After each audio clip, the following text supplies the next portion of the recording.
Kama mnavyofahamu, katika kipindi hiki cha awamu ya 6 tumefikisha mwaka wa 4 wa uongozi. Nichukue fursa hii kumshukuru Mungu kwa uhai na afya njema, shani na jaala zake kwa kuniwezesha kulitumikia taifa letu. Shukrani zangu za dhati kwa viongozi wa dini nchi nzima kwa kunipokea kwa mikono miwili tangu nipopokea dhamana hii. Asanteni sana kwa kuwa nami bega kwa bega kwa dua, maombi na sala, pamoja na ushauri niliokuwa nikiupata kwa kipindi chote hiki. Asanteni sana kwa salamu za pongezi na kunitia moyo kwa kazi tunazoendelea kuzifanya kwa maslahi mapana ya nchi yetu. Hakika kutokana na wingi wa dua na maombi, ilimpendeza Mwenyezi Mungu na imempendeza Mwenyezi Mungu kutufungulia milango ya kheri na baraka, kutujalia amani na utulivu nchini, hali iliyotujengea mazingira mazuri ya kutekeleza yote yaliyofanyika na kutunufaisha kiuchumi, kijamii na kisiasa. Katika uhalisia, mema na mafanikio tunayoyazungumzia leo yameletwa na yanalindwa na uwepo wa amani na utulivu ndani ya nchi yetu. Nchi yetu inatambulika kuwa na sifa ya kutunza amani na utulivu tangu tupate uhuru mwaka 1961 hadi sasa. Utulivu huu umetuwezesha kuwa na mpangilio mzuri wa kubadilishana uongozi wa nchi kupitia utamaduni wetu wa kisiasa, uchaguzi wa kila baada ya miaka 5.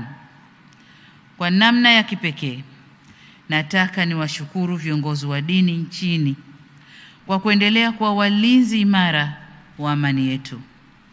Nchi yetu imeendelea kuwa yenye umoja na mshikamano kwa sababu viongozi wetu wa dini wanajiepusha na mahubiri yenye uchochezi na kuleta mifarakano. Pamoja na mafanikio hayo, nitumie fursa hii kuwakumbusha kuwa kwa mwaka huu tunakabiliwa na uchaguzi. Hivyo nawasihi sana viongozi wetu wa dini, tushikilie msimamo wa imani, udhibiti wa nafsi zetu na wajibu wetu katika kuikuza na kuitunza amani yetu nchini. Alikadhalika niwaombe katika madhehebu na makundi yenu mbalimbali muweze kuwadhibiti wale wachache miongoni mwenu walio na mwelekeo wa kuhubiri na kupandikiza chuki kwa wananchi dhidi ya serikali yao. Waache kufanya hivyo. Ni vyema sote tujue kuwa katika mifarakano na hasama hakuna atakayeibuka mshindi, bali kutatokea hasara na majanga. Waheshimiwa viongozi wa dini, jukumu la kusimamia amani nchini ni la serikali kupitia vyombo vya ulinzi na usalama, na kwa upande mwingine ni jukumu la wananchi wote wa Jamhuri ya Muungano wa Tanzania. Kwa kiasi kikubwa, ari na mori za wananchi huchochewa na maelekezo ya viongozi wao wa dini. Kwa msingi huo, nimewiwa kulitupa jukumu la ulinzi wa amani na utulivu wetu nchini mikononi mwenu, waheshimiwa viongozi wa dini. Serikali kwa upande wake tasimamia na kulinda misingi ya katiba ya kuheshimu uhuru wa raia wa kuabudu na kuhubiri dini, ila kamwe hatutomvumilia yoyote atakayetumia haki hii kuchochea chuki na uhasama.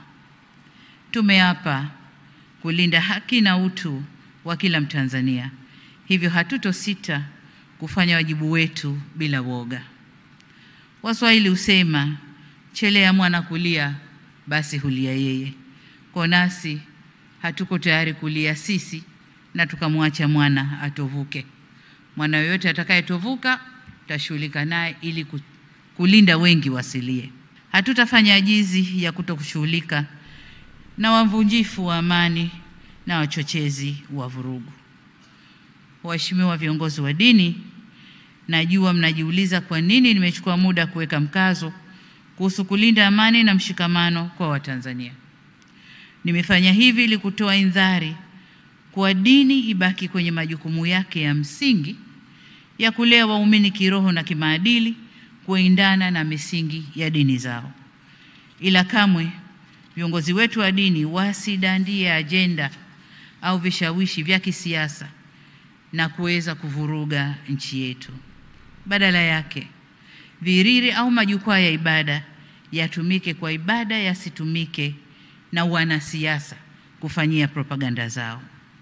Matarajio yetu ni kuwa majukwaa haya ya kidini yatafanya kazi ya kutuliza hali na kuleta amani pale wanasiasa watakapotibua utulivu ndani ya nchi yetu.